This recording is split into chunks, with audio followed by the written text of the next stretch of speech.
Bukan hijrah dari sekedar meninggalkan maksiat, tapi dibimbing kepada agama yang menyimpang. Dia tinggalkan judi, dia tinggalkan zina, tinggalkan minum khamar, tapi diajak dibawa kepada pemahaman agama yang menyimpang. Sama seperti aja pemahaman, bahkan lebih buruk. Tolak ujara al-fahm fiddin, jadi pemahaman manhaj dalam agama, manhaj, bukan sekedar tinggalkan dosa dan maksiat. Insaf, bincang santai penuh faedah. Assalamualaikum warahmatullahi wabarakatuh. Apa kabar listeners? Ketemu lagi bareng sama Dodo Wahyudi di acara yang terbaru dari Malang Mengaji, yaitu Insaf, bincang santai penuh faedah. Masya Allah, semoga program ini akan terus dapat istiqomah, karena rencananya program ini bakal ditayangkan di beberapa platform, mulai dari YouTube, radiomalangmengaji.com, dan juga Facebook dan Instagram, insya Allah. Dan alhamdulillah, kali ini di episode kali ini kita sudah bersama dengan guru kita yang terhormat, yaitu Ustadz Abu Ghazi Az-Zundawi. Kaifa hal Ustadz? Bikhair, alhamdulillah. Alhamdulillah. Dan yang pasti bincang santai penuh faedah ini kita akan ngobrolin seputar masalah agama yang terjadi di tengah-tengah masyarakat ya, Tad ya. Dan kali ini Tad banyak sekali nih ngobrolin sama teman-teman yang baru aja dapat hidayah gitu kan. Terus udah gitu mulai dari pengusaha yang udah aware tentang usahanya ini halal atau haram. Dan itu mereka tergugah lah untuk memutuskan untuk oke deh, kayaknya gue mesti hijrah nih gitu kan. Tapi ternyata yang pas waktu mereka udah memutuskan untuk hijrah, datang ke beberapa majelis taklim, mereka menemukan bahwa Islam itu ternyata banyak gitu kan. Pengennya dapat satu istiraman rohani gitu kan, takut kepada Allah. Ternyata di satu majelis malah yang ada diajakin demo. Terus udah gitu ada juga yang katanya si yang dia tahu bahwa hukum jilbab itu adalah wajib gitu kan.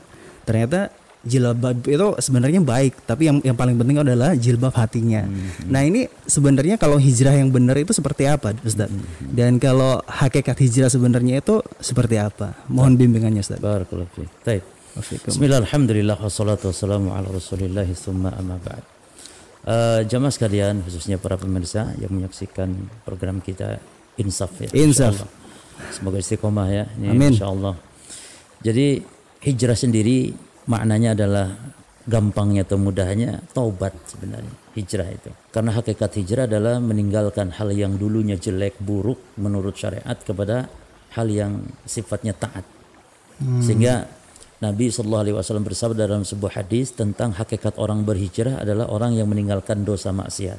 Di mana beliau mengatakan al-muhajir man hajara amma nahallahu anhu. Artinya bahwa orang yang hijrah adalah orang yang meninggalkan, menjauhi. Karena arti hijrah sendiri al-hajr artinya menjauhi apa yang Allah larang. Baik.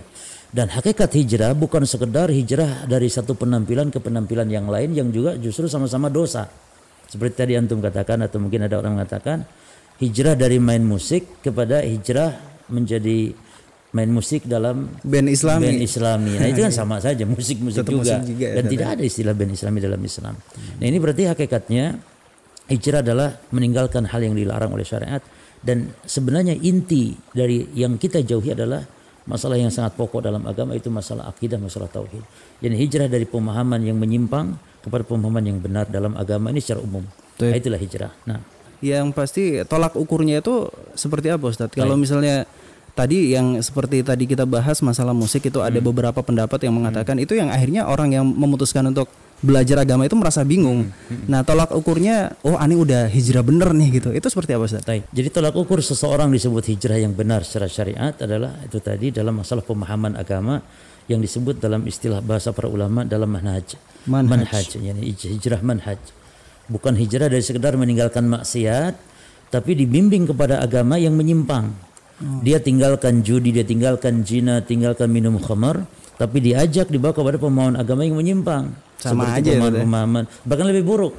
Kata Imam Sufyan Ats-Tsauri, bahwasanya maksiat dengan penyimpangan dalam agama ini derajatnya beda. Kata beliau, al-bid'atu ahabbu ila iblis minal maksiyah. Bid'ah ini penyimpangan dalam agama jelas ya. Bukan dalam masalah-masalah dunia, penyimpangan dalam agama. Itu lebih dicintai iblis daripada maksiat, daripada berzina, daripada berjudi. Jadi banyak orang yang tertipu di situ sehingga dianggap sebuah hijrah yang masya Allah benar karena meninggalkan maksiat, meninggalkan judi, namun dia berjalan di lorong-lorong kesesatan dalam agama. Ini yang harus kita perhatikan. Sehingga kata antum tadi, ada orang yang memutuskan berhijrah masuk kepada sebuah pemahaman, namun di situ kok malah diajak kepada kesesatan, diajaknya demo, diajaknya berdakwah keliling-keliling tanpa adanya ilmu misalnya. Itu kan juga kesesatan, dakwah tanpa ilmu seperti itu. Nah, jadi tolak ukur hijrah apa? Tolak ukur hijrah al-fahm fiddin, jadi pemahaman dalam agama, manhaj, bukan sekedar tinggalkan dosa dan maksiat. Bahkan mungkin orang ketika berbuat dosa, bergelimang di dalam kubang-kubang dosa, mungkin ada harapan dia untuk kembali bertaubat. Tapi ketika orang ada di kubangan kebid'ahan, kesesatan, penyimpangan dalam agama, dia akan sulit taubat. Inilah makna dari hadis Nabi sallallahu alaihi wasallam, "Innallaha hazaba taubata an kulli sahibi bid'ah hatta yada'a bid'atahu." Sungguhnya Allah menghijabi, menghalangi taubatnya ahli bid'ah sampai tinggalkan bid'ahnya. Maksudnya bukan Allah tidak terima taubatnya ahli bid'ah, bukan. Orang ahli bid'ah itu orang kalau sudah menyimpang dalam agama sulit taubatnya karena merasa di atas kebenaran. Demikian.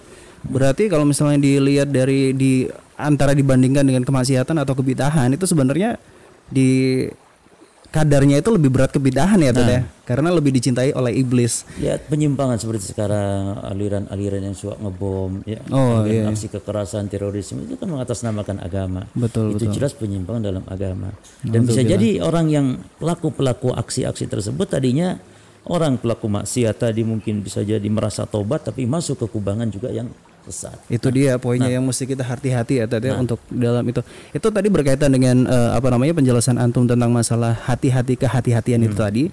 Itu berarti kan ada korelasinya dalam kita untuk menentukan dari siapa kita harus mengambil ilmu kayak gitu. Jadi mulai dari ini Ustadz ini kayaknya boleh nih diambil ilmunya atau ini jangan. Nah, itu panduannya itu kayak gimana Ustadz? Tapi ditahan dulu. Kita mesti jeda dulu, Tat. Kita akan jawab pertanyaan yang tadi tetap di Insaf, bincang santai penuh faedah. Insaf, bincang santai penuh faedah. Insaf, bincang santai penuh faedah.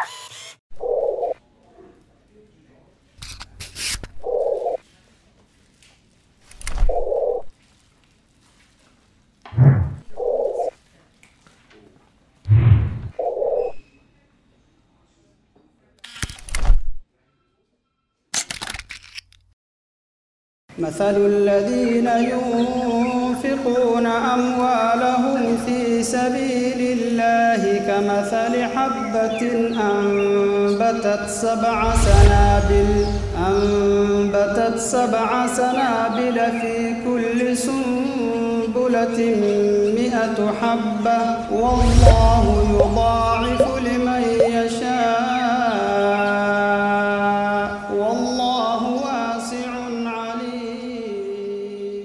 Insaf, bincang santai penuh faedah. Alhamdulillah, masih bareng sama Dodo Wahyudi dan juga narasumber kita yang terhormat yaitu Ustadz Abu Ghozi Azundawi, masih di acara Insaf, bincang santai penuh faedah. Dan yang pasti insya Allah jangan lupa untuk selalu subscribe program-program terbaru dari Malam Ngaji, salah satunya ini, karena banyak faedah yang bisa diambil oleh para listeners untuk mempelajari agama lebih dalam. Dan kita menyambung dari obrolan kita yang tadi nih Ustadz, di mana kita harus mengambil ilmu yang sesuai dengan pemahaman atau manhaj yang benar itu tadi. Karena bagaimanapun kan juga majelis yang sesat juga banyak ya Tat ya. Jadi jangan sampai yang pas waktu kita udah merasa kalau diri kita itu harus perlu belajar, terus udah gitu jangan sampai salah di satu majelis atau majelis yang lain. Itu gimana Ustaz? Mohon bimbingannya. Barakallahu fiik. Ya, kita hijrah, kembali ke permasalahan hijrah, tidak akan benar tanpa bimbingan guru, tanpa bimbingan para ulama. Maka hijrah kita bukan mengikuti selera hawa nafsu, apalagi yang lagi tren misalnya diikutilah, bimbingannya adalah ilmu. Oleh karena itu ketika kita hijrah, yang paling penting kita adalah segera untuk memposisikan diri menjadi seorang talibul ilm, seorang penuntut ilmu. Ini harus rajin menghadiri majelis ilmu. Namun masalahnya sekarang tidak setiap majelis dihadiri. Karena ini sudah diwanti-wanti oleh Nabi di dalam dalil-dalil juga oleh para ulama kita. Imam misalnya Al-Imam Ibn Sirin rahimahullah pernah mengatakan, inna hadzal ilma din, sesungguhnya ilmu ini adalah agama. Fanduru aman ta'khuduna dinakum, engkau perhatikan kalian dari mana agama ini diambil. Artinya kita tidak boleh sembarangan duduk di majelis ilmu dalam memperbaiki hijrah kita, tidak sembarangan kita untuk menuntut ilmu. Oleh karena itu perlu menuntut ilmu dari guru-guru yang lurus pemahamannya, yang lurus manhaj dan akidahnya. Ini lagi-lagi kita kembali kepada manhaj. Jadi manhaj ini metode dalam memahami agama. Itu yang harus kita perhatikan. Taib. Yang ditanyakan tadi tentang bagaimana kriteria ya, kriteria karena kita juga awam, kita juga nggak ngerti bagaimana cara memilih guru ya yang lurus akidahnya. Secara zahir dan yang gampang dikenali, yang pertama dai yang benar, guru kita yang benar ketika dia memprioritaskan dakwah kepada tauhid. Itu yang pertama. Jadi dakwahnya adalah dakwah menyeru kepada tauhid. Dan ini dakwah para nabi dan rasul ya, termasuk kita pun dalam berdakwah, bermajlis ilmu ya, di antara cirinya adalah berdakwah dia menyeru kepada tauhid. Yang kedua, dia memprioritaskan mengajak menyuruh kita ini kepada sunnah. Jadi istilah sunnah ini adalah petunjuk Nabi dan para sahabat di dalam kita mengamalkan agama. Maka ketika majlis ada seruan-seruan kepada sunnah, maka ini secara zahir kita menyangka ini sudah merupakan majlis yang layak untuk kita duduk di dalamnya. Ya kan?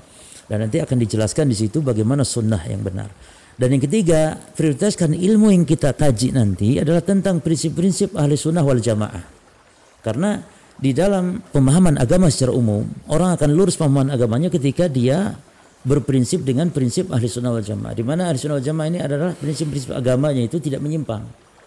Sehingga kalau sudah ngaji prinsip-prinsip ahli sunnah wal jamaah di dalam masalah akidah, dia akan dijelaskan tentang bagaimana sikap terhadap tauhid, bagaimana sikap terhadap misalnya keimanan, sikap terhadap takdir, bagaimana sikap kepada penguasa, itu dijelaskan semua. Nah itulah, maka saya serukan hatta orang yang dulunya sesat menyimpang dalam ajaran-ajaran yang sesat, ketika masuk kepada manhaj salaf ini mengenal akidah yang benar, maka pelajari dulu yang paling poin pertama akidah ahli sunnah wal jamaah. Demikian. Akan dijelaskan nanti bagaimana dia muamalah, akhlak, adab tentunya. Tapi yang prinsip ini yang paling 3 poin tadi Tete. Nah, jadi prioritas tauhid, terus udah gitu menyeru kepada sunnah dan juga prinsip-prinsip ahli sunnah wal jamaah. Itu tadi yang mesti dijadikan tolak ukur dan panduan kita sebagai orang yang hijrah di awal itu ya Tete. Sahih. Oke. Terus pas satu yang namanya orang hijrah pertama kali kan terkadang yang pas satu kita belajar itu ada kalanya kita ngerasa capek Tete. Terus duduk di majelis ilmu terus jadi gitu, oh kayaknya aneh belum paham nih. Sementara kesibukan dunia juga ya terus berlalu lah seperti hari-hari biasa. Itu gimana caranya kita bisa tetap ada di ritme yang sama itu tadi, yang pas satu kita nyadar bahwa apa yang kita lakukan itu salah selama ini. Oke, aneh mau memperbaiki diri. Nah, gimana pas satu futur itu? Nah, gimana Tat? Baik. Jadi yang pertama ketika kita mungkin ada setitik hidayah untuk kita ingin hijrah, maka yang paling pertama harus kita dasari dan kita bekali dengan ilmu. Nah itu tadi ketika hadir di majelis ilmu kita akan mendapatkan itu. Makanya orang yang mendapatkan kebaikan, ciri dan tanda orang itu dikehendaki kebaikan oleh Allah SWT, dia akan dipahamkan terhadap ilmu. Nabi SAW mengatakan man yuridi lahu bihi khairan yufaqihu fid din.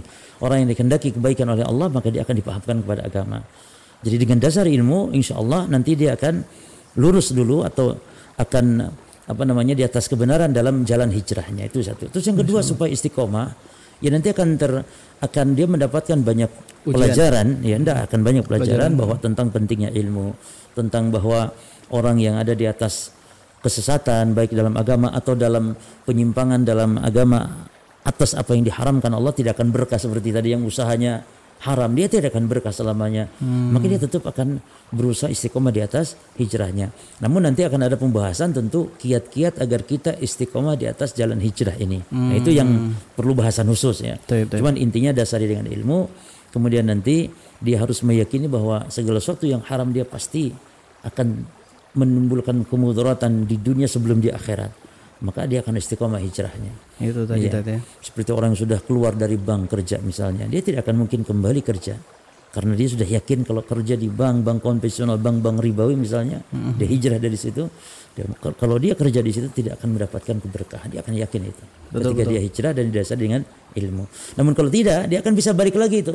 Karena ada tuh artisnya yang sudah tobat balik lagi karena kan didasari dengan ilmu. Betul. Jelas itu tidak didasari dengan ilmu dan tidak ada keyakinan itu.